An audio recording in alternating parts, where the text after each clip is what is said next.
Hello friends, welcome to my YouTube channel. मैं हूं रश्मि Shukla. Start करते हैं सीटेट, जो कि आपका सॉल्व पेपर फरवरी 2016 का है। पर्यावरण अध्ययन, एनवायरमेंटल स्टडीज़ का। अभी तक आपने मेरे चैनल को दोस्तों सब्सक्राइब ना किया हो तो सब्सक्राइब करिए, लाइक करिए, साथ ही साथ शेयर भी करिए, क्योंकि आपको इंपॉर्टेंट क्वेश्चन की सीरीज़ 30 डेली आपको प्रोवाइड कर दी जाएगी। प्रैक्टिस करते रहिएगा। Practice is most for CTET exam. Then start now for question.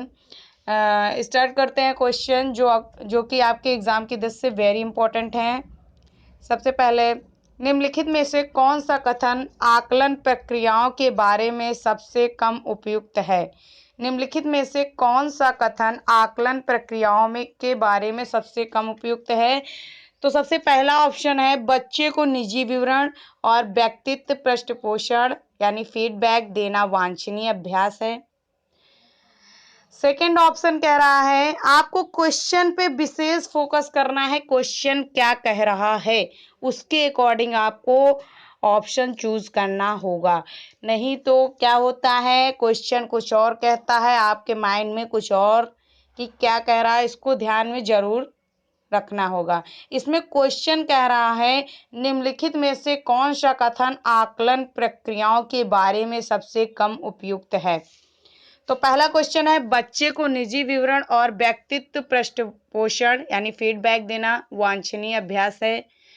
तो ये बात तो सही है, लेकिन सही तो चारों ऑप्शन रहेंगे, लेकिन इसमें कह रहा है कम उपयुक्त। सबसे कम उपयुक्त कौन सा है आकलन प्रक्रियाओं की दृष्टि से?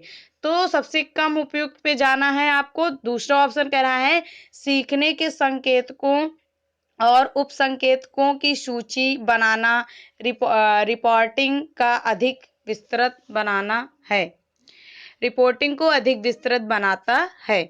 नेक्स्ट, थर्ड ऑप्शन कह रहा है, ठीक, अच्छा और बहुत अच्छा जैसी टिप्पणियां बच्चे के सीखने के बारे में एक समझ प्रदान करती हैं। नेक्स्ट है, बच्चों के पोर्टफोलियो में केवल उनके सबसे बेहतर कार्य ना होकर सभी तरह के कार्य होने चाहिए। तो अब इसमें ऑप्शन कौन सा होगा राइट आपका? क्योंकि कम उपयुक्त कह रहा है तो सेकंड ऑप्शन भी आपका सही है, अधिक उपयुक्त है। संकेतों या उपसंकेतों की रिपोर्टिंग को अधिक विस्तृत बनाता है आकलन, सही बात है। अगला ऑप्शन, ठीक, अच्छा और बहुत अच्छा जैसी सीखने के बारे में एक समझ प्रदान करती है, ये भी ऑप्शन आपका उपयुक्त बैठता है। ऑप्शन नंबर डी, बच्चों के पोर्टफोलियो में केवल उनके सबसे बेहतर कार्य ना होकर सभी तरह के कार्य होने चाहिए, ये भी बात सही है, बिल्कुल उपयुक्त है। ज्यादा से ज्यादा ये तीनों ऑप्शन आपके उपयुक्त ज्यादा लग रहे हैं। सबसे कम उपयुक्त कौन सा ऑप्शन लग रहा है? फर्स्ट कह रहा है, बच्चे को निजी विवरण और व्यक्तित्व पृष्ठपोषण फीडबैक देना वांछनीय अभ्यास है। तो ये ऑप्शन कम उपयुक्त लग रहा है। इसका आंसर भी दिया हुआ है नीचे। आकलन प्रक्रिया में बच्चों को निजी विवरण और व्यक्तित्व पृष्ठपोषण देना वांछनीय अभ्यास नहीं है, यह स्थैतिक होता है, अतः यह कम उपयुक्त है। मतलब ये इसका जो वांछनीय अभ्यास देना नहीं होता है आकलन प्रक्रिया में। जो निजी विवरण आप बच्चों का कैसे व्यक्तित्व पृष्ठपोषण यानी फीडबैक आप निजी विवरण का प्राप्त कर पाएंगे, ये अभ्यास नहीं हो सकता, यानी कम उपयुक्त option, that is answer is first is right. Then second question करते हैं दोस्तों। दिए गए प्रश्न को ध्यान से पढ़िए। दूसरा क्वेश्चन है, क्या आपने अपने घर या स्कूल के आसपास जानवर देखे हैं जिनके छोटे बच्चे हैं? अपनी नोटबुक में नाम लिखिए। तो ये क्वेश्चन कहा गया है कि दिए गए प्रश्न को ध्यान से पढ़िए। तो पहले ध्यान से पढ़िए कि ये क्या कह रहा है। तो क्या आपने अपने घर या स्कूल के आसपास जानवर देखे हैं जिनके छोटे बच्चे हैं? अपनी नोटबुक में उनके नाम लिखिए। तो ये क्वेश्चन, अब इस प्रश्न के माध्यम से किस प्रक्रमण कौशल आकलन किया गया है? प्रक्रमण कौशल आकलन किया गया है, इसको जानना है।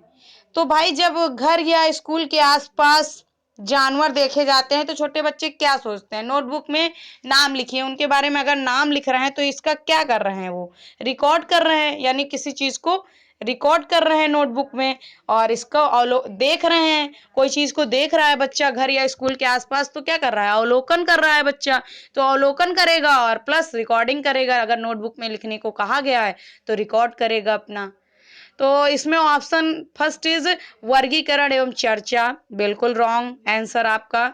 सेकंड इज परिकल्पना एवं प्रयोग करना, परिकल्पना तो बच्चा कर नहीं रहा है, ना ही प्रयोग कर रहा है कि उस पर कोई प्रयोग किया जा रहा हो। उसको सिर्फ कहा जा रहा है कि आप घर या स्कूल के आसपास जानवर जो देखे गए उनको छोटे बच्चों से कहा जा रहा है नोटबुक में उनके नाम लिखिए, बस इतना कहा जा रहा है। इसमें ना परिकल्पना की बात हो रही ना प्रयोग करने की, तो ये भी रॉन्ग हो जाएगा आपका। नेक्स्ट, न्याय के लिए सरोकार, न्याय की बात इसमें हो नहीं रही है, तो ये भी रॉन्ग हो जाएगा। ऑप्शन नंबर 4 इज राइट, अवलोकन एंड रिकॉर्डिंग, तो बच्चा देखेगा तो अवलोकन करेगा एंड देन रिकॉर्डिंग करेगा, यानी नोटबुक में रिकॉर्ड कर लेगा। तो ऑप्शन नंबर 4 इज राइट। तो आपको क्वेश्चन को ध्यान देना है कह क्या रहा है, और आपकी बुद्धि और विवेक पर निर्भर करते हैं क्वेश्चन। दोस्तों अगर समझ में आ रहा हो तो जरूर आप मुझे मोटिवेट कर सकते हैं सब्सक्राइब करके, लाइक करके, देन शेयर करके। तो option number D is right. अब इसका एक्सप्लेनेशन आंसर का देख लीजिए, डी का अलग अलग तथ्यों को देखकर तथा समझकर अपने नोटबुक पर लिखना अवलोकन या रिकॉर्डिंग कौशल के अंतर्गत आता है। आपको समझना होगा कि ऑप्शन क्या सही है, इसमें आपको समझना होगा कि क्वेश्चन किस टाइप का पूछा गया है, तो आप उस आंसर को एग्जैक्ट कर पाएंगे। और अगर आपने क्वेश्चन को समझ लिया तो आंसर आपके रॉन्ग नहीं होंगे दोस्तों। तो अवलोकन एवं रिकॉर्डिंग कौशल के अंतर्गत आता है। अवलोकन का तात्पर्य देखना, अभी मैंने बता ही दिया आपको समझना, जबकि रिकॉर्डिंग कौशल देखे गए तथा समझे गए तथ्यों को सूचीबद्ध करना होता है, मतलब जो तथ्य देखे गए हैं उनको सूचीबद्ध यानी क्रमानुसार लिखना होता है। नेक्स्ट क्वेश्चन नंबर 3, पर्यावरण अध्ययन की अतः विषयी प्रकृति पर्यावरणीय मुद्दों को द्वारा संबोधित करती है। जो पर्यावरण अध्ययन की अतः विषयी जो प्रकृति है, अंता विषयी जिसे कहते हैं, यहाँ त्रुटि बस लिखा है, अंता विषयी प्रकृति पर्यावरणीय मुद्दों को द्वारा संबोधित करती है। तो इसमें ऑप्शन हो जाएगा विज्ञान और सामाजिक विज्ञान की विषय वस्तुओं और पद्धति के प्रयोग द्वारा। जो पर्यावरण आपका है वो क्या विज्ञान और सामाजिक विज्ञान की विषय वस्तु और पद्धति के प्रयोग से। तो ये 16 का पेपर है दोस्तों, 2020 में आने की भी संभावना हो सकती है, 2-4 क्वेश्चन आपको इससे मिल भी जाए, क्योंकि आपको क्वेश्चन समझना है कैसे पूछे जाते हैं दोस्तों। तो पर्यावरणीय अध्ययन की अंतर विषयी प्रकृति पर्यावरणीय मुद्दों के द्वारा संबोधित करती है, किन किन विषयों में, तो इसको ध्यान देना, विज्ञान और सामाजिक विज्ञान की विषय वस्तु और प्रयोग पे। तो ये भी रॉन्ग हो जाएगा, क्योंकि इसमें विज्ञान सामाजिक विज्ञान तो है और भी विषय इसके अंतर्गत नहीं है, क्योंकि पर्यावरण को भी जोड़ा गया है। पर्यावरण अध्ययन की भी में भी आपको मिलेगा, पर्यावरण अध्ययन की अंतर विषयी प्रकृति में, विज्ञान में भी मिलेगा और सामाजिक विज्ञान में। तो क्योंकि पर्यावरण अध्ययन ऐसा टॉपिक है जो आपके विज्ञान में भी प्रयोग होता है, सामाजिक विज्ञान में और पर्यावरण अध्ययन में। तो आपको ऑप्शन ऐसा चूज करना है जो इसके अंतर्गत सभी मुद्दों को भली बात संबोधित करता हो। तो फर्स्ट इज रॉन्ग आंसर, विज्ञान और सामाजिक विज्ञान की विषय वस्तु के बारे में प्रयोग करना, रॉन्ग आंसर। सेकंड इज सामाजिक विज्ञान और पर्यावरण शिक्षा और पद्धति के प्रयोग, यानी सामाजिक विज्ञान में इसका मुद्दों का संबोधन, तो पर्यावरण शिक्षा के द्वारा पद्धति के प्रयोग, ये भी रॉन्ग होगा क्योंकि इसमें 2 विषय सम्मिलित हैं। तीसरा विज्ञान विषय सम्मिलित नहीं है। ऑप्शन नंबर सी, विज्ञान की विषय वस्तु और पद्धति के प्रयोग, तो ये भी क्योंकि अकेला सिर्फ विज्ञान विषय वस्तु को पद्धति के प्रयोग के बारे में कहा गया, ये भी रॉन्ग होगा आपका answer. Right is D option, विज्ञान सामाजिक विज्ञान और पर्यावरण शिक्षा की विषय वस्तु और पद्धति के प्रयोग। इसमें देखो तीनों सब्जेक्ट आपके आ गए, विज्ञान में भी पर्यावरण अध्ययन का के मुद्दों की प्रकृति का को संबोधित किया जाता है और सामाजिक विज्ञान में और पर्यावरण शिक्षा में भी। तो तीनों ऑप्शन जिसमें मिल गए, answer is right, option number D. तो आपको समझ में आया होगा, तो इसमें आंसर एक्सप्लेनेशन करने की जरूरत नहीं है। नेक्स्ट क्वेश्चन नंबर 4, कक्षा में 5 के शिक्षक एक सवाल देते हैं। कक्षा 5 के शिक्षक एक सवाल देते हैं। सवाल पढ़िएगा, पेड़ों के 5 लाभ लिखिए। जबकि कक्षा के शिक्षक निम्न सवाल देते हैं, जबकि कक्षा के शिक्षक निम्न सवाल देते हैं, क्या होगा अगर धरती पर कोई पेड़ ना हो, इन सवालों की प्रकृति कैसी है। तो इन सवालों की प्रकृति के बारे में आपको जानना होगा। तो पहला कह रहा है क्वेश्चन नंबर मतलब पहले प्रश्न देख लीजिए एक बार। कक्षा 5 के शिक्षक एक सवाल देते हैं कि पेड़ों के 5 लाभ लिखिए, जबकि कक्षा के शिक्षक निम्न सवाल देते हैं, क्या होगा अगर धरती पर कोई पेड़ ना हो। मतलब सवाल तो देते हैं कि पेड़ों के 5 लाभ लिखिए, ये बात सही है, क्वेश्चन इन्होंने ये दिया कि पेड़ों के 5 लाभ लिखिए, और जबकि इसमें कहा गया है जबकि कक्षा के शिक्षक निम्न सवाल देते हैं। फिर सवाल क्या देते हैं, क्या होगा अगर धरती पर कोई पेड़ ना हो, इन सवालों की प्रकृति कैसी है। तो इसमें ऑप्शन देखना है आपको, बद्ध अंता वाला, अभिसारी और मुक्त अंता वाला, अपसारी। सेकंड इज, आप देखो बद्ध अंता वाला, बौद्धिक अंता वाला अगर देखा जाए, अभिसारी और मुक्त अंता वाला। तो अभिसारी तो बिल्कुल नहीं होगा। क्यों नहीं होगा? क्योंकि इसका कनेक्शन अंता केंद्र यानी जो बौद्धिक क्षमता है बिल्कुल डिफरेंट है क्वेश्चन की। तो अगर जब सेम प्रकृति होती है तो अपसारी होगा। जब आपका बहुमत वाला हो क्वेश्चन, कई मतों वाला हो तो अपसारी होता है। जब सिर्फ एक मत का क्वेश्चन हो तो वो अभिसारी होता है। क्या होता है? अभिसारी होता है। तो इसमें बहुमत यानी दोनों क्वेश्चन की प्रकृति अलग है तो अभिसारी नहीं होगा। मुक्त अंता वाला मुक्त भी नहीं है, तो ऑप्शन इज रॉन्ग। और बी ऑप्शन देखते हैं, मुक्त अंता वाला, अभिसारी और बद्ध अंता वाला, ये भी रॉन्ग होगा। मुक्त अंता वाला पहले ही आपको बाहर कर दिया है, नहीं है। अभिसारी ये भी नहीं है, बद्ध अंता वाला ये भी नहीं है। सिर्फ ऑप्शन को इसको उलट के दिया गया है। देख लीजिए आप, पहला ऑप्शन वही दिया है, फिर सेकंड का पहला इसको आगे कर दिया, फिर वही। और सी ऑप्शन मुक्त अंता वाला अपसारी है। अपसारी तो बात सही है, लेकिन मुक्त अंता वाला नहीं है, बद्ध अंता वाला है ये। तो option number D is right, बद्ध अंता वाला अपसारी, क्योंकि ये बहुत मत देता है मुक्त अंता वाला। तो जिसमें अपसारी मिल गया है, लेकिन तीनों क्या होने चाहिए, तीनों जो पॉइंट हैं वो क्लियर होने चाहिए, तभी ऑप्शन को आप कर पाएंगे। बद्ध अंता वाला बात सही है। इसमें सिर्फ डाउट किसमें था, अपसारी और अपसारी। जब बहुत सारे मत होते हैं तो अपसारी होता है, जब एक मत होता है तो अभिसारी होता है। तो इसका एक्सप्लेनेशन एक बार पढ़ लेते हैं, कुछ लोगों को समझ में ना आया होगा। तो जब किसी प्रश्न का उत्तर निश्चित सीमा में बांध कर नहीं लिखा जाता, वह मुक्त अंत वाला अभिसारी प्रकृति का होता है। यानी वो अभिसारी प्रकृति का होता है मुक्त अंत वाला, जब निश्चित सीमा इसकी ना बांधी जाए। जबकि निश्चित सीमा तथा अनिवार्य शर्त के अनुसार लिखा जाए तो वह बहुमत वाला अपसारी प्रकृति का होता है। जो बहुमत वाला होता है अपसारी प्रकृति का। कक्षा 5A के सवाल के अनुसार पेड़ के लाभ लिखना निश्चित सीमा का निर्धारण नहीं करता। अब पेड़ के लाभ बहुत सारे हो जाते हैं, इसकी निश्चित सीमा नहीं है कि कौन सा पॉइंट पेड़ के लाभ। भाई छाया भी देते हैं, और भी लकड़ी भी देते हैं, फल भी देते हैं, तो बहुत सारे पॉइंट इसके लाभ के हो गए। तो ये निश्चित सीमा का निर्धारण नहीं करता है और अतः अभिसारी प्रकृति का है। तो इसमें बहुत सारे पॉइंट आपके लाभ में जुड़ जाएंगे। किसी ने क्या लिखा, बच्चे ने किसी ने क्या लिख दिया इसके लाभ में, तो इसलिए ये निश्चित सीमा का निर्धारण नहीं करता, अतः अभिसारी प्रकृति का है। नेक्स्ट आपका क्वेश्चन है, जबकि कक्षा 5 के सवाल के अनुसार अगर पृथ्वी या पेड़ तो धरती पर क्या होगा। अगर पृथ्वी या पेड़ ना बचे तो धरती पर क्या होगा। यहाँ पेड़ ना होना एक अनिवार्य शर्त लगा दिया गया है, तो यह बद्ध अंता वाला अपसारी प्रकृति होगा। मतलब यहाँ पे अगर पेड़ ना हो तो धरती में एक अनिवार्य शर्त लगा दी गई है, तो ये बद्ध अंता अपसारी प्रकृति का होगा बहुतायत में। मतलब अपसारी क्यों होगा, क्योंकि बद्ध अंत वाला होगा, क्योंकि इसमें शर्त के अनुसार अनिवार्य कर दिया गया अगर पेड़ ना हो तो आपको समझ में आया होगा। क्वेश्चन नंबर 5 पे स्टार्ट करते हैं। कक्षा 1 में पर्यावरण अध्ययन में शिक्षार्थियों के आकलन के बारे में निम्नलिखित में से कौन सा सत्य है। तो फर्स्ट इज ऑप्शन मौखिक परीक्षाएं, क्योंकि हो सकता है कि बच्चे लिखने में सक्षम ना हो। तो पर्यावरण क्वेश्चन कह रहा है कक्षा 1 में पर्यावरण अध्ययन में शिक्षार्थियों के आकलन के बारे में निम्नलिखित में से कौन से सत्य हैं। तो मौखिक परीक्षाएं, क्योंकि हो सकता है कि बच्चे लिखने में सक्षम ना हो। भाई फर्स्ट क्लास का बच्चा उतना अच्छा उसकी स्किल नहीं है कि वो अपना लिख सके, क्योंकि कक्षा 1 का बच्चा पहले तो वर्णों को जानता है, लेकिन अगर पर्यावरण के बारे में लिखना है तो उसमें कुछ मौखिक परीक्षाएं तो दे सकता है, लेकिन क्योंकि हो सकता है कि बच्चे लिखने में सक्षम ना हो। भाई ये भी हो सकता है मौखिक परीक्षा करा ली जाए पर्यावरण की और लिखने में सक्षम बच्चे ना हो फर्स्ट क्लास के, तो ये ऑप्शन सही बात है भाई।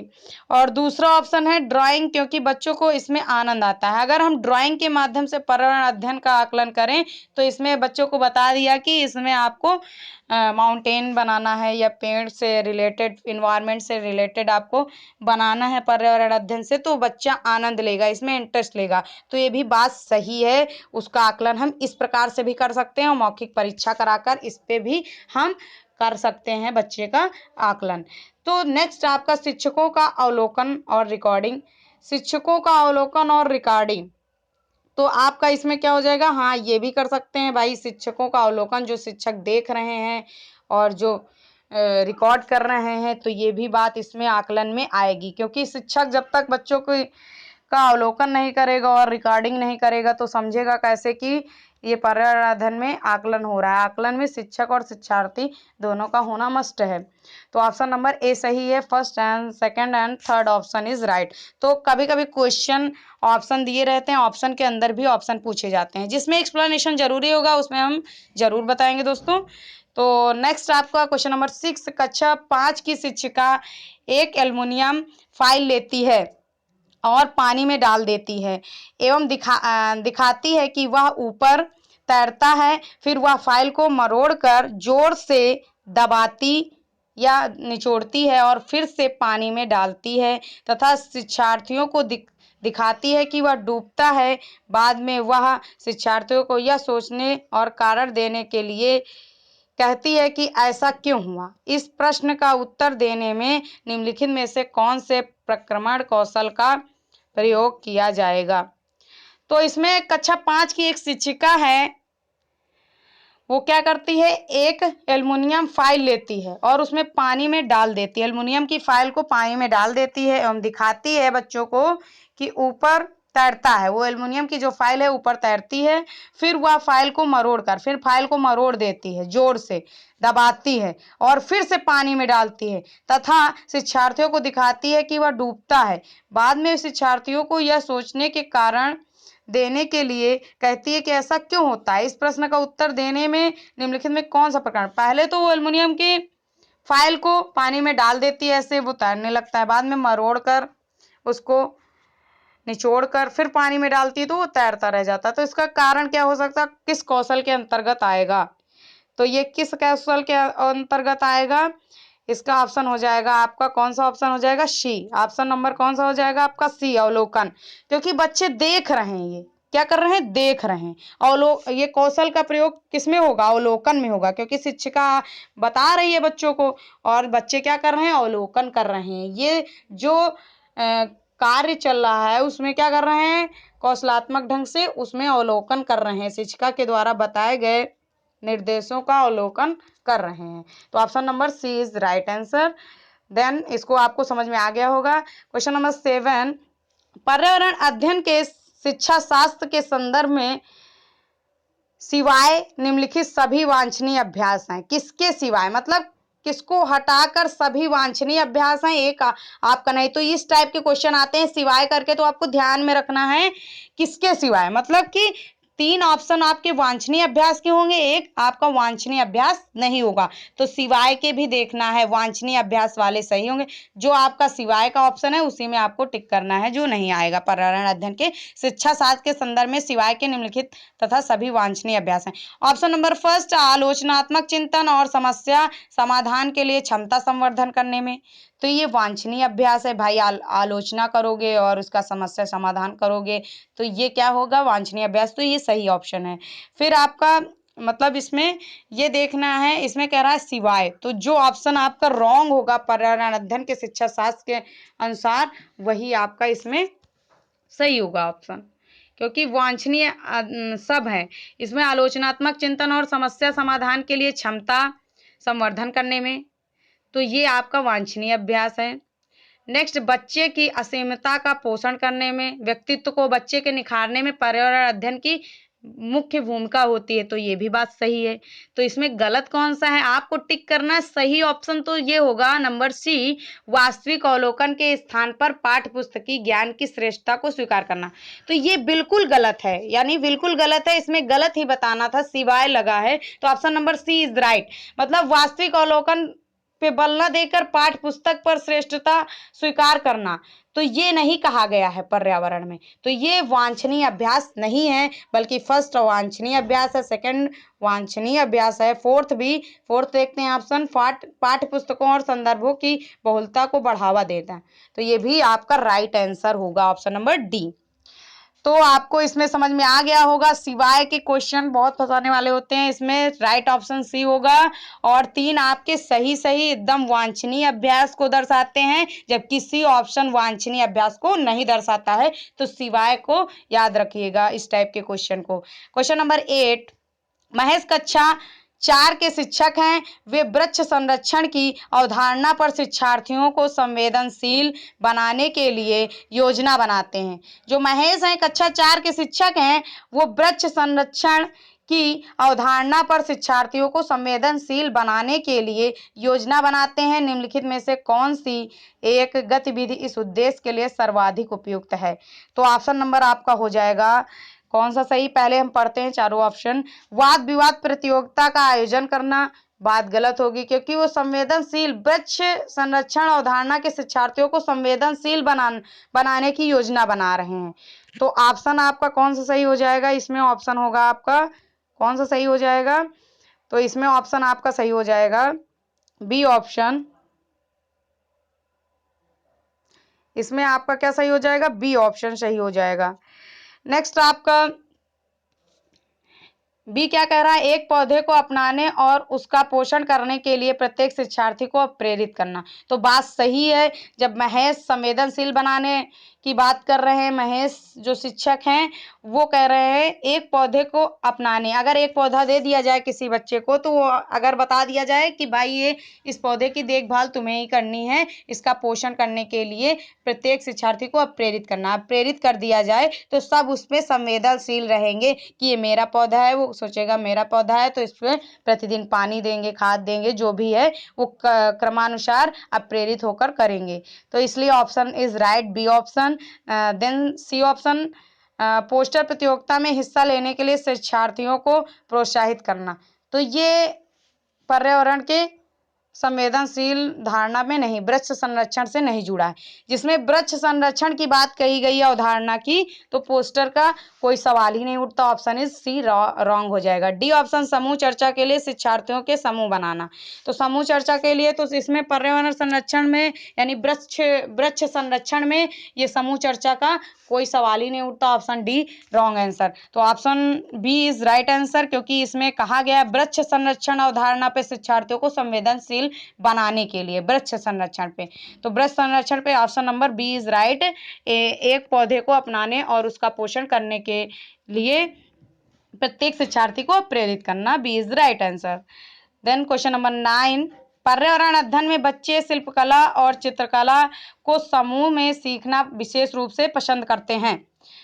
तो समूह में सीखना विशेष रूप से पसंद करते हैं, तो ऑप्शन आपको विकल्प के अंदर विकल्प मिलेगा, तो आपको ध्यान में देना है। पर्यावरण अध्ययन में बच्चे शिल्पकला और चित्रकला समूह में सीखना पसंद करते हैं। किसमें सीखना पसंद करते हैं? समूह में सीखना पसंद करते हैं। किसमें सीखना पसंद करते हैं? समूह में सीखना पसंद करते हैं।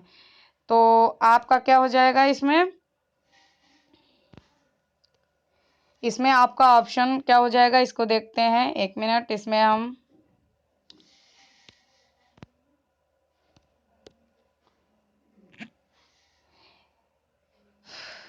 अभी नया नया मैंने ये स्टार्ट किया, क्योंकि अभी आपको बोर्ड के माध्यम से पढ़ा रहे थे, तो इसलिए थोड़ा अभी अच्छे से नहीं हो पा रहा है, लेकिन प्रयास करेंगे नेक्स्ट वीडियो में आपको सब कुछ एक ब्रश के साथ मिले, ताकि आपको और समझ में आए। अभी ब्रश का भी अभाव था, इसलिए मैंने ये इस टाइप में क्वेश्चन को लाने का प्रयास किया है दोस्तों।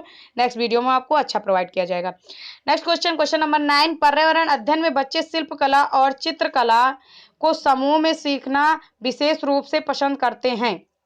तो पहला है या सहपाठी अधिगम को बढ़ावा देता है। जब समूह में सीखेंगे तो सहपाठी अधिगम को बढ़ावा देगा। Option number first is right. Then आपका यह सामाजिक अधिगम को बेहतर बनाता है, ये भी आपका राइट आंसर होगा, क्योंकि ये भाई समूह में जुड़ेगा तो सामाजिक अधिगम को भी बेहतर बनाएगा और सहपाठी अधिगम को, मतलब सहपाठी के साथ अधिगम मतलब सीखना होता है, तो सहपाठी के साथ सीखना और समाज के द्वारा सीखना, जब समूह में बच्चे शिल्पकला और चित्रकला अगर सीखते हैं तो।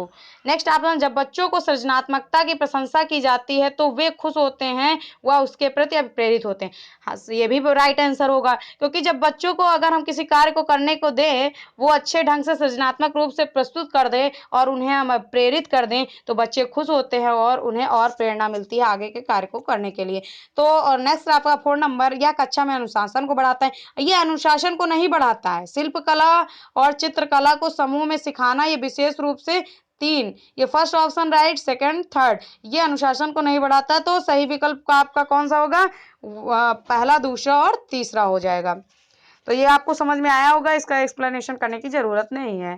क्वेश्चन नंबर 10 पे जाते हैं, थोड़ा साफ नहीं आया था। प्रयोग करना आकलन का एक संकेतक है, निम्नलिखित में से कौन सा एक प्रयोग करने का संकेतक आकलन करने का सबसे उपयुक्त तरीका है? तो इसमें थोड़ा क्लियरिटी नहीं आई, इसके लिए सॉरी दोस्तों, क्योंकि फर्स्ट टाइम मैंने अपलोड किया है इस टाइप का वीडियो। तो ये चित्र पठन, सृजनात्मक लेखन, निर्देशन व आपका हस्तपरक। तो कह रहा है प्रयोग करना आकलन का एक संकेतक है, निम्नलिखित में से कौन सा एक प्रयोग करने संवेदी संकेतक का आकलन करने का सबसे उपयुक्त तरीका है? तो हस्तपरक। जब हम किसी चीज को करके सीखेंगे, प्रयोग करके अपने हाथों से सीखेंगे हस्तपरक, तो वही आपके लिए सीख होगा। Option D is right answer. Then आपका 11 क्वेश्चन, प्राथमिक कक्षाओं में शिक्षार्थियों के आसपास अनेक प्रकरणों में अनेक वैकल्पिक अवधारणाएं होती हैं, जैसे सजीव, निर्जीव, जलचक्र, पौधे आदि। इस वैकल्पिक अवधारणाओं के स्रोत हो सकते हैं। जब आपके वैकल्पिक अवधारणाएं होती हैं जैसे सजीव, निर्जीव, जलचक्र, पौधे, तो इन वैकल्पिक अवधारणाओं के स्रोत कौन कौन से हो सकते हैं? भाई सजीव, निर्जीव है, जलचक्र है, पौधे, तो कौन सा ऑप्शन सही होगा? तो इस पर चर्चा करते हैं। इसमें पहला होगा परिवार एवं समुदाय। जब आपका भाई सजीव निर्जीव की बात हो रही है तो परिवार तो होगा ही होगा और समुदाय भी होगा। नेक्स्ट ऑप्शन, पाठ्य पुस्तकें एवं अन्य पुस्तकें। निर्जीव की बात हो रही तो पाठ्य पुस्तकें एवं अन्य पुस्तकें भी होंगी। और आपका क्वेश्चन शिक्षक के, क्योंकि इसमें सजीव निर्जीव कहा गया, पर्टिकुलर विशेष शिक्षक के बारे में नहीं कहा गया है, तो शिक्षक नहीं होगा, ऑप्शन राइट रॉन्ग हो जाएगा। और ऑप्शन नंबर 4, कहानी एवं कविताएं, ये भी होगा, क्योंकि आपका पौधे से भी जुड़ा है, जलचक्र से जुड़ा है, और कहानी एवं कविताएं आपकी ये भी जुड़ा है, क्योंकि अवधारणाओं से भी जुड़ा है, तो अवधारणाएं भी होंगी। तो 1, 2 और 4 इज राइट आंसर आपका हो जाएगा। फिर आपका देखते हैं क्वेश्चन नंबर 12, कांच के जार तथा बोतलों को उनमें अचार रखने से पूर्व सूर्य की धूप से अच्छी तरह सुखाया जाता है, ऐसा क्यों है? मतलब कांच के जार और बोतलों को उसमें अचार भरने से पहले सूर्य की धूप में अच्छी तरह सुखाया जाता है, क्यों? तो उनके तापमान में वृद्धि करने के लिए? नहीं, बिल्कुल नहीं, रॉन्ग आंसर आपका। ऑप्शन नंबर बी, उनमें से धूल को हटाने के लिए। रॉन्ग आंसर, धूल कहाँ, उसमें साफ सुथरे में ही तो लोग अचार रखेंगे। नेक्स्ट, नमी को पूर्णतया हटाने के लिए। भाई जब बोतल को साफ से धुल के आराम से धूप में रखोगे तो नमी को पूर्णतया हटाने के लिए जो बोतल है, जार है, उसकी नमी हट जाए, पूर्णतया सूख जाए, इसलिए आप धूप में रखेंगे। तो option number C is right answer. ये पूछा भी जाता है बहुत क्वेश्चन। ऑप्शन नंबर डी, अचार का स्वादिष्ट बनाने के लिए। अचार को स्वादिष्ट कैसे? भाई धूप में रखोगे, स्वादिष्ट उससे थोड़ी हो जाएगा। तो ये option number D is wrong answer. तो आपको समझ में आ रहा होगा दोस्तों। तो अभी तक न किया हो मेरे चैनल को सब्सक्राइब करिए, लाइक करिए और शेयर करिए, और जितने भी वीडियो हैं मेरे आप प्लेलिस्ट में जाके देख सकते हैं, सीटेट के, टेट के और सुपर टेट के। तो आपको खुद ही समझ में आएगा कि आपको कंटेंट अच्छा ही प्रोवाइड किया जा रहा है जो एग्जाम की दृष्टि से पूछा जा रहा है, क्योंकि हम इस फेज से गुजर चुके हैं, CTET and TET and super TET के थ्रू, तो हमें इसका आइडिया है कहाँ से क्वेश्चन पुटअप होते हैं दोस्तों। तो 13 नंबर, क्वेश्चन नंबर 13, रेणु की दादी उसे एक सूखा कुआं दिखाते हुए बताती है कि 15-20 वर्ष पहले कुएं में पानी था, लेकिन अब यह पूर्णतया सूख गया है। कुएं में पानी सूखने का क्या कारण हो सकता है या सकते हैं? तो ऑप्शन नंबर देखिए, पेड़ों, पहला ऑप्शन होगा रेणु की दादी उसमें एक सूखा कुआं दिखाते हुए बताती हैं कि 15 या 20 वर्ष पहले कुएं में पानी था, लेकिन अब वह पूर्णतया सूख गया है। मतलब 15-20 वर्ष पहले कुएं में पानी था, अब पूर्णतया सूख गया है। कुएं में पानी सूखने के क्या कारण हो सकते हैं? तो ऑप्शन नंबर देखते हैं, पहला, पेड़ों या कुएं तथा उनके आसपास के स्थान की मिट्टी अब सीमेंट में ढक ढक दिया गया है। तो हो सकता है कि सीमेंट में, सकता क्या कन्फर्म ही है कि जब सूखेगा तो उसमें कोई ना कोई मिट्टी जो होगी वो सीमेंट में परिवर्तित हो जाती है। बहुत साल पहले के कुएं वगैरह रहते हैं, तो पेड़ों एवं कुएं उनके आसपास के स्थान में मिट्टी सीमेंट में ढक ढक दिया गया है। तो ये ऑप्शन पहला इज राइट। देन आपका आसपास के इलाके में बहुत सारे बोरिंग पंप लग गए। भाई बोरिंग पंप लगेंगे तो इसमें कुएं का लेवल जो होगा वो कम होता चला जाएगा। तो ऑप्शन नंबर 2 भी राइट आंसर हो और फर्स्ट भी राइट आंसर है। तो इसमें आपका उपयुक्त कौन सा हो जाएगा? 1 और 2 इज राइट आंसर। थर्ड आपका नहीं हो सकता। प्रत्येक व्यक्ति के घर में अब नल होने के कारण कोई भी कुएं का प्रयोग नहीं करता। भाई प्रयोग नहीं करोगे तो पानी का जो लेवल है वो तो मेंटेन ही रहेगा, लेकिन इसका कोई प्रभाव नहीं पड़ता कि कोई यूज करे कुएं को या यूज ना करे। तो option number 1 and 2 is right answer. तो एक्सप्लेनेशन करने की जरूरत नहीं है, आपको समझ में आ रहा होगा दोस्तों। फिर आपका नेक्स्ट 14, क्वेश्चन नंबर 14, बगुला भैंस पर बैठता है, सॉरी, बगुला भैंस पर बैठता है क्योंकि, ये बहुत पूछा जाता है, इसका टेट में भी पूछा जाता है क्वेश्चन और सीटेट में। बगुला भैंस पर बैठता है क्योंकि, अब इसमें देखो सहजीवी का संबंध होता है। आपने अच्छे से एक क्वेश्चन तैयार किया होगा, बगुला तथा भैंस में सहजीवी का संबंध होता है, तो फर्स्ट इज राइट आंसर। तो आगे आपको फर्स्ट पहले से ही मिल गया। ये बगुला मनोरंजन के लिए भैंस पर बैठता है, रॉन्ग पूरी तरह से। राइट कौन सा होगा? फर्स्ट, बगुला तथा भैंस में सहजीवी का संबंध होता है। सी, भैंस बगुले को एक स्थान से दूसरे स्थान तक ले जाता है, बिल्कुल रॉन्ग आंसर होगा। बगुला भैंस को डराना चाहता है, ये भी गलत होगा। तो option number first is right answer, बगुला तथा भैंस में सहजीवी का संबंध होता है। क्वेश्चन नंबर 15 निम्नलिखित में, अब जल्दी थोड़ा करते हैं क्योंकि आप लोग बोर होते रहे होंगे 30 क्वेश्चन करने में, लेकिन इसलिए बोर नहीं होना है, आपको पूरा 30 क्वेश्चन सॉल्व करना है। डेली आपको एक प्रैक्टिस सेट सॉल्व ही करना होगा हर सब्जेक्ट का। तो आप डेली प्रैक्टिस सेट करते रहिए, पांचों सब्जेक्ट सॉल्व करिए, जूनियर लेवल का हो या प्राइमरी लेवल का, आप अच्छे से करेंगे तो निश्चित रूप से आपको सफलता मिलेगी दोस्तों। और तत्पर रहिए, इस लॉकडाउन में अच्छे से इसका अनुसरण करिए, लॉकडाउन में अच्छे से पढ़ाई करिए। निम्नलिखित में से जड़ का कौन सा कार्य पौधों के लिए नहीं है? तो फर्स्ट इज भोजन भंडारण संचित करना। तो जड़ का कार्य पौधे के लिए नहीं है, ये कह रहा है। तो भाई ये तो कार्य है भोजन भंडारण और संचित करना, जड़ का कार्य है भोजन और भंडारण संचित करना, तो ये राइट आंसर। लेकिन इसमें कह रहा नहीं है, नहीं पे विशेष ध्यान दीजिएगा दोस्तों।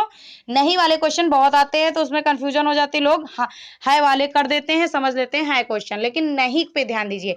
इसमें कह रहा है निम्नलिखित में से जड़ का कौन सा कार्य पौधे के लिए नहीं है? तो भोजन भंडारण संचित करना है, तो सेकंड ऑप्शन बी, ह्यूमस उपलब्ध कराना, ये कार्य इसका जड़ का नहीं है। तो option number B is right answer. और पौधे को सहारा देना, ये भी जड़ का कार्य है। और नंबर डी, जल तथा खनिजों का अवशोषण करना, ये भी जड़ का कार्य है। तो तीनों आपके ए, सी और D right answer, but B is wrong answer. Humus उपलब्ध कराना ये जड़ का कार्य नहीं है। ऑप्शन नंबर 16, कर्णम मल्लेश्वरी के विषय में नीचे दिए गए कथनों पर विचार कीजिए। अब इसमें आपको एग्जैक्ट पता होगा तो इस टाइप के क्वेश्चन आपको सीटेट में देखने को मिलते हैं, किसी से रिलेटेड, तो आपको डीपली नॉलेज होगा तभी इस टाइप के क्वेश्चन आप राइट कर पाएंगे दोस्तों। इस टाइप के आप कोई भी प्रैक्टिस सेट उठाइएगा तो आपको इस टाइप के मिल जाएंगे। तो कर्णम मल्लेश्वरी के विषय में नीचे दिए गए कथनों पर विचार कीजिए। तो वह अंतरराष्ट्रीय ख्याति प्राप्त भारोत्तोलक वेट लिफ्टर है, तो बात सही है क्योंकि कर्णम मल्लेश्वरी एक भारोत्तोलक है, तो ये बात सही है। नेक्स्ट आपका क्वेश्चन नंबर आपका हो जाएगा वह कर्नाटक की हैं, तो ये रॉन्ग है, वो कर्नाटक की नहीं है कर्णम मल्लेश्वरी। ऑप्शन नंबर 3, उसने अपने नाम बहुत से रिकॉर्ड बनाए हैं, वह 130 किलोग्राम तक का भार उठा सकती, नहीं, ये भी रॉन्ग आंसर, क्योंकि उन्होंने 130 किलो भार नहीं उठाया अभी तक। और ऑप्शन नंबर 4, जब वह 12 वर्ष की थी तभी से वह भार उठाने का अभ्यास करने लगी, तो ये बात सही है, जब 12 वर्ष की कर्णम मल्लेश्वरी थी तभी से वो भार उठाने लगी है। तो ऑप्शन इसमें सही कथन बताना है, तो पहला और चौथा आपका जो ऑप्शन होगा वो सही होगा, तो पहला और चौथा ऑप्शन नंबर डी आपका सही हो जाएगा। और इसमें अगर थोड़ा सा पढ़ना चाहते हैं तो एक बार एक्सप्लेनेशन इसका पढ़ सकते हैं। कर्णम मल्लेश्वरी भारत की अंतर्राष्ट्रीय ख्याति प्राप्त भारोत्तोलक है। इनका जन्म 1 जून वर्ष 1975 को आंध्र प्रदेश में हुआ था, कर्नाटक में नहीं, आंध्र प्रदेश राज्य में हुआ था। मल्लेश्वरी वर्ष 2000 में ग्रीष्मकालीन ओलंपिक सिडनी में 240 किलोग्राम का भार उठाकर भारतीय रिकॉर्ड बनाने वाली प्रथम भारतीय महिला बनी। मल्लेश्वरी 12 वर्ष की आयु से ही भारोत्तोलक प्रतियोगिता में भाग लेना प्रारंभ किया तथा 7 बार नेशनल चैंपियन रही। तो इससे आपको थोड़ा सा पॉइंट मिल गए हैं कि ऐसा क्वेश्चन कभी मिलेगा तो आपके लिए आप कर ले जाएंगे। क्वेश्चन नंबर 17, सीढ़ीदार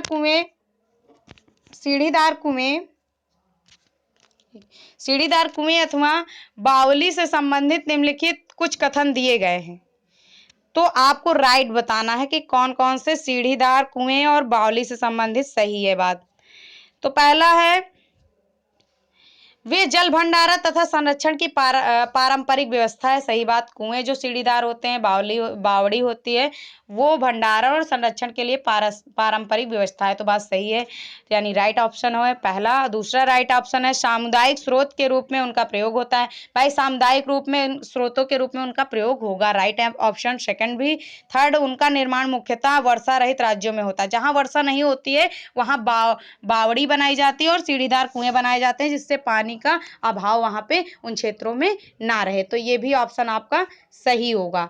नेक्स्ट, उनमें केवल संदूषित जल होता है, गलत, 4 ऑप्शन आपका रॉन्ग हो जाएगा। तो ऑप्शन नंबर 1, 2 और 3 इज राइट आंसर। उपयुक्त में से कौन से कथन सही हैं, तो फर्स्ट, सेकंड एंड थर्ड। तो क्वेश्चन नंबर आपका 17 हो गया है। अब क्वेश्चन नंबर 18 पे चलते हैं। बरली, बहुत इंपॉर्टेंट ये भी है क्वेश्चन। बरली एक पारंपरिक या सांप्रदायिक कला का प्रकार है, किस स्थान पर है? बरली किस राज्य में है? जो ये सांस्कृतिक कला है ये किस राज्य की प्रसिद्ध है? तो महाराष्ट्र। बरली कहाँ की चित्रकला है? महाराष्ट्र की है, तो ऑप्शन बरली याद रखिएगा, Maharashtra option is right answer. Then Tamil Nadu, इसमें थोड़ा क्लियर नहीं आया है, पहली बार मैंने किया है, बताया है आपको कई बार, तो नेक्स्ट वीडियो आपको अच्छे से प्रोवाइड की जाएगी दोस्तों, क्योंकि पहली बार मैंने ये यूज़ किया है स्क्रीन रिकॉर्डर का।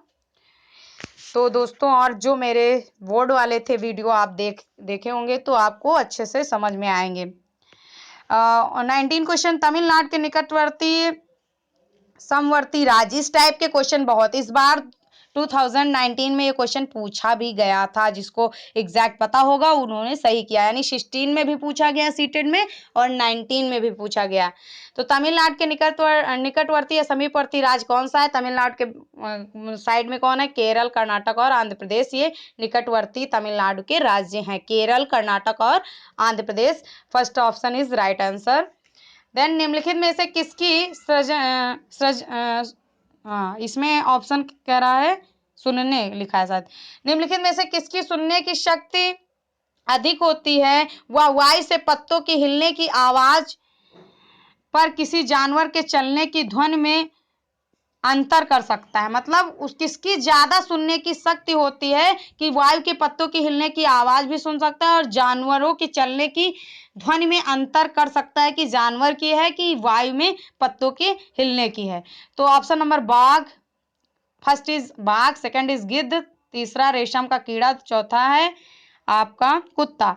तो गिद्ध इज राइट आंसर, क्योंकि ये वायु में जो पत्ते हिलने की आवाज उसको भी ये महसूस करता है, इसकी ध्वनि की क्षमता सुनने की अधिक होती है गिद्ध की, सबसे ज्यादा ध्वनि सुनने की क्षमता गिद्ध की होती है, तो गिद्ध इज राइट आंसर। ये दोनों समझ लेता है कि जानवर की चलने की आवाज है या पत्तों के हिलने की, तो गिद्ध is right answer. Question number 21, जब कोई व्यक्ति ट्रेन द्वारा अहमदाबाद, इस टाइप के क्वेश्चन बहुत सी टेट में देखने को मिले हैं दोस्तों। अगर आप सॉल्व करते होंगे तो आपको समझ में आया होगा। तो इसमें आपको एग्जैक्ट पता होना चाहिए डायरेक्शन, तभी आप कर पाएंगे। जब कोई व्यक्ति ट्रेन द्वारा अहमदाबाद से केरल की यात्रा करता है तब वह अनेक सुरंगों को पार करता है पर्वतों में। कौन से पर्वतों से? तो पश्चिमी घाट से ये पार करेगा, क्योंकि आपको पता है अहमदाबाद से केरल जाने में कौन से पर्वत मिलेंगे? पश्चिमी घाटी पर्वत मिलेंगे। क्वेश्चन नंबर 22, पृथ्वी गोल है, वास्तव में पृथ्वी पर ऊपर नीचे कुछ और होता, क्योंकि केवल सापेक्ष होता। हम भारत के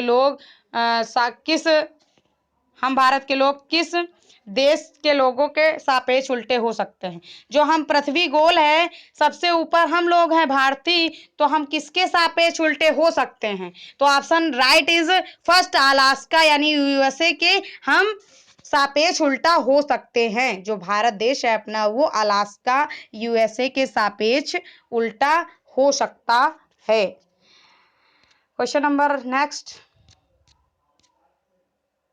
23, अब क्लियरिटी आ गई दोस्तों। मच्छरों के प्रजनन की रोकथाम के लिए ठहरे पानी पर तेल डालने की सलाह दी जाती है। ऐसा इसलिए है क्योंकि पहला, अब जब मच्छर होंगे उनके प्रजनन को रोकने के लिए कि ज्यादा बढ़े ना, तो उनके लिए ठहरे पानी में अगर तेल डाल दिया जाए तो उसमें क्या होगा? ऐसा इसलिए करते क्योंकि तेल ऑक्सीजन की आपूर्ति को काट देता। जो ऑक्सीजन उनको मच्छरों को मिल रही है उसकी आपूर्ति को काट देगा जब आप तेल डालेंगे, जिससे मच्छरों का प्रजनन थम जाता है। जिससे मच्छरों का प्रजनन क्या हो जाता है? थम जाता है। तो first is right answer. Then आपको अगले क्वेश्चन पे जाते हैं, क्योंकि अब टाइम नहीं है थोड़ा दोस्तों, तो जल्दी जल्दी हम राइट आंसर पे ही सॉल्व करेंगे चर्चा। जो समझाने वाला होगा उसको समझाते रहेंगे। क्वेश्चन नंबर 24, निम्नलिखित में से कौन सा कीट मधुमक्खियों की भांति कॉलोनी के में एक साथ नहीं रहता? तो भाई कॉलोनी में एक साथ नहीं रहता, ततैया, बर्रा, चींटी, दीमक। तो कॉलोनी में एक साथ नहीं, मकड़ी अकेली हमेशा रहती है। तो option number D is right answer, मकड़ी होगा, जो मधुमक्खियों की भांति कॉलोनी में एक साथ नहीं रहती। जैसे मधुमक्खियां एक साथ भांति कॉलोनी में नहीं रहती, वैसे ही मकड़ी आपकी नहीं रहती। मधुमक्खियों की कॉलोनी में एक साथ नहीं रहती, ठीक है। तो निम्नलिखित में से कौन सा कीट मधुमक्खियों की भांति कॉलोनी में एक साथ नहीं रहता? तो मकड़ी is right answer, option number D. 25 question number, ग्रामीण क्षेत्र के मकानों के ढांचे वहां की जलवायु की स्थिति से संबंधित होते हैं। एक गांव के मकानों के लक्षण नीचे दिए गए हैं। नंबर फर्स्ट, मकान मजबूत बांस के खंभों पर बने होते हैं। अब गांव की स्थिति बताना मौसम के अनुरूप। मकानों के ढांचे वहां की जलवायु या स्थिति से संबंधित होते हैं। जलवायु की स्थिति, एक गांव के मकानों के लक्षण दिए गए हैं, तो आपको बताना है इस लक्षण को। इस टाइप के क्वेश्चन बहुत सीटेड में लेटेस्ट रहे हैं, हर ईयर पूछे जाते हैं। तो आपको पता होना चाहिए कहाँ की जलवायु में किस टाइप के मकान बने हुए हैं, कैसे बने होते हैं, ये सब पता होना चाहिए। तो किसी भी राज्य का पूछा जा सकता है। तो मकान मजबूत बांस के खंभों पर बने होते हैं। अंदर से भी मकान लकड़ी से बने होते हैं, मतलब मजबूत खंभों से बने होते हैं, अंदर से लकड़ी से बने होते हैं। मकान जमीन से लगभग 3 मीटर से 3.5 मीटर ऊंचाई पर बने होते हैं। 3 मीटर से लेकर 3.5 मीटर ऊंचाई पर बने होते हैं मकान। तो आपका फिर इसमें पूछा गया है मकानों की छतें ढालू होती है। जो छतें होती है वो ढालू होती हैं। तो ये किस राज्य के मकानों को बता रहा है? इस पे क्वेश्चन, यदि इस गांव में भारी वर्षा होती है, अगर भारी वर्षा होती है तो यह गांव किस राज्य में होना चाहिए? अगर भारी वर्षा होगी तो यह गांव किस राज्य में होना चाहिए? तो आपको पता होना चाहिए असम में हमेशा खंभों पर बने बांस होते हैं, मकान लकड़ी से बने होते हैं और इनकी ऊंचाई भी 3 मीटर से 3.5 मीटर। मकानों की छतें ढालू होती है। तो option first is right, Assam होगा इसमें। और असम के फीचर यही हैं आपके मकान के लक्षण। तो इसको एक बार सारे इस टाइप के क्वेश्चन को एक बार देख लीजिएगा। एक क्वेश्चन श्योर पूछा जाता है आपके सीटेट में। क्वेश्चन नंबर 26, कुडुख कहाँ के लोगों की भाषा है? अब इसमें भाषा, क्योंकि किसी भी राज्य से आपकी भाषा भी पूछा जा सकता है, तो आपको समझना होगा क्वेश्चन को अच्छे से डीपली। सभी राज्यों को, इंडिया में जितने भी राज्य हैं उनके बारे में अच्छे से डीपली पढ़ना होगा, तब आप इस टाइप के क्वेश्चन कर पाएंगे। क्योंकि इस बार आपने 2019 का एनवायरमेंटल स्टडीज़ का पेपर दिया होगा, तो काफ़ी लोगों ने कहा बहुत टफ आया था एग्ज़ाम। तो इस बेस पे आपको अच्छे से पकड़ इसमें बनानी पड़ेगी एनवायरमेंटल स्टडीज़ में। तो कुडुख कहाँ के लोगों की भाषा है? तो ऑप्शन पे डायरेक्ट जाते हैं क्योंकि ये मिजोरम का कुडुख नहीं है, ना मणिपुर, ना अरुणाचल प्रदेश, झारखंड इज राइट। कुडुख कहाँ के लोगों की भाषा है? तो झारखंड की भाषा है कुडुख। तो ये ऑप्शन आने की उम्मीद है, इस बार शायद आ ही जाए। तो इसलिए अच्छे क्वेश्चन को ध्यान से मत जाने दीजिए, अच्छे पे जरूर फोकस करते रहिए। आप देखिए इसमें हमने बताया था आपको सीटेट कैसे क्रैक करें, तो देखो 2005 का पूछ लिया गया है, पाठचर्या की, राष्ट्रीय पाठचर्या की रूपरेखा 2005। तो इससे भी आपको पढ़ना है। राष्ट्रीय पाठचर्या की रूपरेखा 2005 के अनुसार निम्नलिखित में से कौन सी एक पर्यावरण अध्ययन की विषय वस्तु है? तो अगर पर्यावरण में भाई राष्ट्रीय पाठचर्या रूपरेखा 2005 के अनुसार सौरमंडल, ऊर्जा, मौसम नहीं, क्योंकि दैनिक जीवन से जुड़ा कौन है? भोजन। तो भोजन मूलभूत आवश्यकता है, तो इसलिए 2005 के अनुसार निम्नलिखित में कौन सी पर्यावरण अध्ययन विषय वस्तु थीम है? तो भोजन की थीम इंपॉर्टेंट है। तो question first is right answer. Question number 28, पर्यावरण अध्ययन में विषय वस्तु उपागम को अपनाने के समर्थन में निम्नलिखित में से कौन सा तर्क सबसे अधिक सख्त है, मतलब सशक्त है? पर्यावरण अध्ययन में विषय वस्तु आधारित उपागम को अपनाने के लिए समर्थन में निम्नलिखित में से कौन सा तर्क सबसे अधिक सशक्त है? तो option number D is right. पहले मैं पढ़ती हूँ पूरे ऑप्शन। यह पाठ योजनाओं को एक ढांचा प्रदान करने और शिक्षण अधिक प्रभावी बनाने में मदद करता है। तो ये कह रहा है पर्यावरण अध्ययन में विषय वस्तु पर आधारित उपागम को अपनाने में समर्थन में कौन सा निम्नलिखित में तर्क सबसे सशक्त है? सबसे सशक्त, सबसे अधिक सशक्त तर्क आपको चुनना होगा। यह पाठ योजनाओं को एक ढांचा प्रदान करने, शिक्षण को अधिक प्रभावी बनाने में मदद करता है। बात सही है, लेकिन ये सबसे अधिक सशक्त तर्क नहीं है, तो इज रॉन्ग आंसर। बी, यह शिक्षण को अधिक रोचक एवं गतिविधि आधारित बनाने में मदद करता है, ये भी राइट है। इसमें ऑप्शन राइट रहेंगे, लेकिन आपको उपयुक्त चुनना है। सबसे अधिक तर्क सशक्त तर्क कौन सा है? तो ये भी आपका कम है, तो यानी रॉन्ग आंसर। सी ऑप्शन, यह अवधारणाओं, मुद्दों और कौशलों के बृहद विस्तार को सम्मिलित करने में मदद करता है, ये भी रॉन्ग आंसर। देन डी, यह विषय सीमाओं को नरम बनाने और संपूर्णतया में ज्ञान को प्राप्त करने में मदद करता है, is right answer. Option number D is right answer, क्योंकि यह विषय सीमाओं को नरम यानी सौम्य बनाने में और संपूर्णता में ज्ञान को प्राप्त करने में मदद करता है। अच्छे से ज्ञान को बाहरी दुनिया से जोड़ने में पर्यावरण अध्ययन में विषय वस्तु की थीम बहुत ही तर्क सशक्त होनी चाहिए, तो option number D is right answer. 29, प्राथमिक कक्षाओं में पर्यावरण अध्ययन को सिखाने सीखने में कहानियां एक महत्वपूर्ण पहलू है। पर्यावरण अध्ययन के कक्षा कक्ष में कहानी सुनाने के लिए निम्नलिखित में से कौन सा सबसे कम उपयुक्त कारण है? तो option number D is right answer. अब पहला देखते हैं, ऑप्शन देख ही लेते हैं। कहानियों में व्यक्तियों के अनुभव शामिल होते हैं, तो आपको सबसे कम उपयुक्त छांटना है, इसमें सबसे कम उपयुक्त कारण को छांटना है आपको, सबसे कम उपयुक्त। तो सबसे कम उपयुक्त, कहानियों में व्यक्तियों के अनुभव शामिल होते हैं, बात सही है, ये उपयुक्त है। कहानियां अनेक विषय क्षेत्रों को छूती हैं, सही बात है। कहानियां कक्षा प्रबंधन में सहायक करती हैं, सबसे कम उपयुक्त ऑप्शन नंबर डी होगा।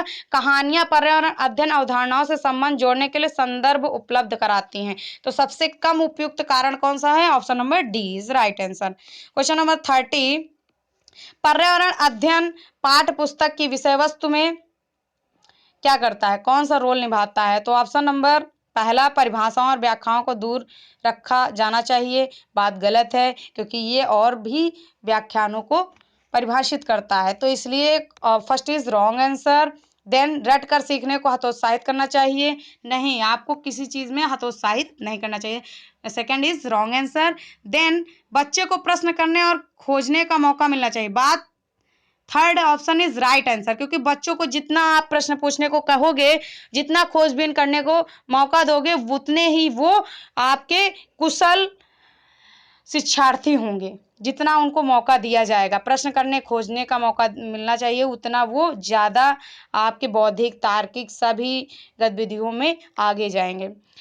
तो third is right answer. Then 4, बच्चे का केवल लिखित जानकारी दी जानी चाहिए, तो बिल्कुल गलत, आपको मौखिक लिखित सबका पूरा आकलन करना है, तो आपको सभी का ध्यान देना, तो 4 इज रॉन्ग आंसर। देन केवल आपका कौन सा होगा? Only third is right answer, सही विकल्प को चुनिए, केवल थर्ड आपका राइट आंसर होगा।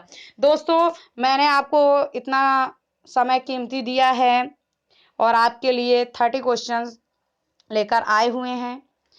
तो आपको आशा है क्वेश्चन समझ में आए होंगे। फर्स्ट वीडियो है मेरा स्क्रीनिंग का, तो इसलिए थोड़ा त्रुटि हो गई होगी, लेकिन नेक्स्ट बार से आपको अच्छा प्रोवाइड किया जाएगा ताकि आपको और बड़े अक्षर दिखें प्लस ब्रश के साथ। तो इसलिए अभी तक सब्सक्राइब ना किया हो, सब्सक्राइब करिए, लाइक करिए और शेयर भी करिए दोस्तों। आपको सीटेट की क्लास अगर अच्छे से प्रोवाइड की जाए तो आप मेरे चैनल को ज़रूर जुड़िए दोस्तों। और टेट और सुपर टेट के बैच भी इसमें स्टार्ट होंगे, क्योंकि टीचर से संबंधित जितनी भी वैकेंसी हैं उसकी हम प्रिपरेशन अच्छे से कंटेंट प्रोवाइड करते हैं। आप वीडियो में या प्लेलिस्ट में जाके ज़रूर मेरे वीडियो को देखिए and like and share and then comment it. So guys मिलते हैं नेक्स्ट वीडियो में। Thank you guys, bye bye, take care दोस्तों।